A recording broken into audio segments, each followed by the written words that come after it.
What up, Cowboy Nation? It's your boy Cole with Cole Cowboy Sports Report, where I bring you the latest and greatest content on the Dallas Cowboys. So, I've been pretty busy, as I've been saying, but I want to go ahead and do a backtrack of all the draft picks we've been getting. So, number one pick, Tyler Smith. A lot of people didn't like him. A lot of people weren't high on him. But me, I did the tape. I was kind of, skeptical myself.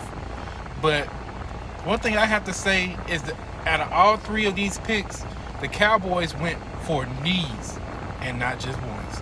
They didn't take, they stuck with their board. They had guys that they wanted to get, that they was eyeing down, and they got them. They weren't reaching.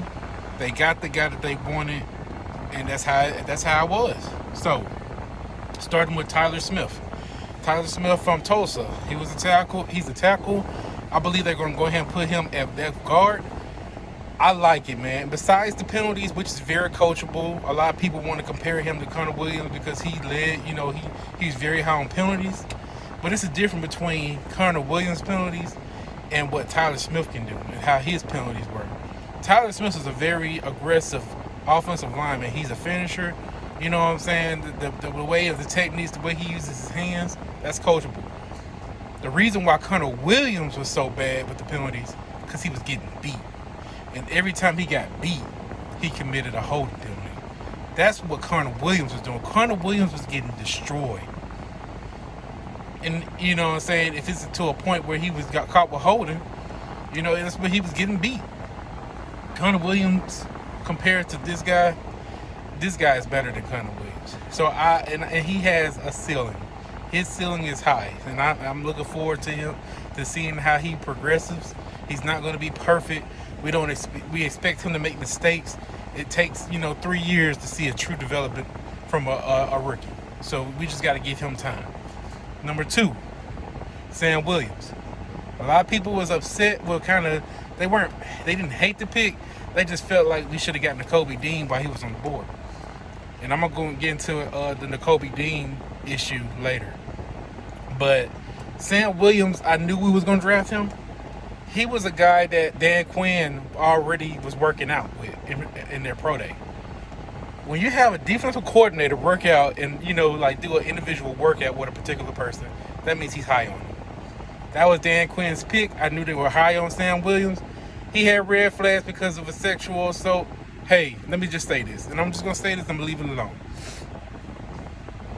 First of all, we always be like, oh, I don't know about that guy because he got red flags. We said the same thing about Michael Parsons. And number 2, this dude played for Ole Miss. I'm from Mississippi.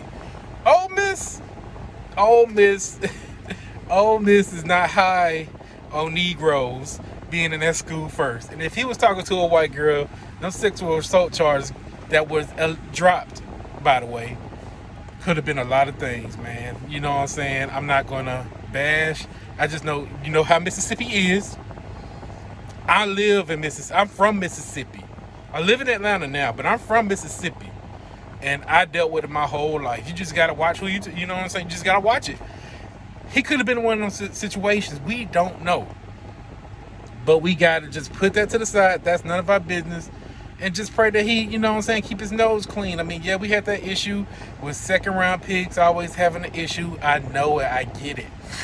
But I feel high about this guy. I believe he will keep his head on straight. I believe he'll be good. And I actually love the pick. He is a good edge. And, you know what I'm saying? You can kind of really view him as a linebacker. He has speed. He has length. He'll be a good player in Dan Quinn's system. And Dan Quinn wanted him. So I trust it. Number 3, I love this pick, is Jaylen Tober from South Alabama, wide receiver. This dude is a true X factor. Our wide receiver coach Prince, he loved the guy. Like, I seen that he was like, man, this dude is a true X factor. And from his tape, he is a dog. He can, you know what I'm saying? He can make things happen. But yeah, I have a very high, you know what I'm saying? I have a great, feeling about this draft.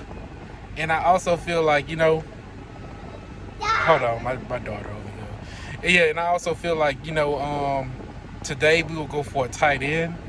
But eventually, I just feel like, this draft will be a good draft. The Eagles, they got their chest bumped out. You know what I'm saying? They feel like they won the NFC East in April. But hey, they still gotta play us, man. In my opinion, I want the NFC East to be a tough division. You know what I'm saying? Iron sharpen iron, steel sharpen steel. So I'm all for it. They got Nicolby Dean. Nicolby Dean is a good pick. I kind of wanted him, but I kind of didn't. He dropped for a reason because of those, you know what I'm saying? Because, he has to get surgery, he has those injuries. And I really don't want us to take a chance on a guy that, got all those injuries going on. He got to get surgery in the offseason. I don't got time for that. So, hey, we will see how he turns out. You know what I'm saying? We had to take that gamble with Jaylen Smith. You know what I'm saying? So I just don't want to go through all that. Other than that, y'all have a blessed day, a great Saturday. And hey, go Cowboys. Please like, subscribe, share this content, and y'all have a wonderful day.